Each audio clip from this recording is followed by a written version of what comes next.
রিহান কোথায় আসছো? কেন আসছো? না দৌড়াদৌড়ি করো কেন? তুমি এখানে আসছো কেন বলো তো?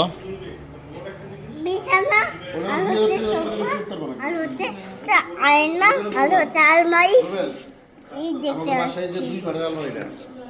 ওই বাবা আমি কইলাম এই দেখবেন আমার 2000 টাকা কিনতে না এরকম একটা ভ্যানিটি তো ভালো আছে কেমন নাই তোমার বাসায় যেটা বুঝেছি ওটা কি শুরুতে পছন্দ করে কিনতে পারো না এটা কিনবা? কেউ আছে এখানে?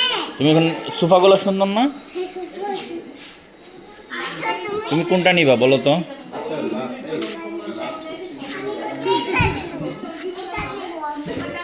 এটা নিবা? এটা রাখো এখানে সুন্দর দেখা যায়। আরাম আরাম আচ্ছা আচ্ছা এটাই নিবো যাও। ওকে জুতা খুলে যাও, জুতা খুলে নামো। না এই সোফাটা বেশ সুন্দর মানে এই তো পারে বসে কেমন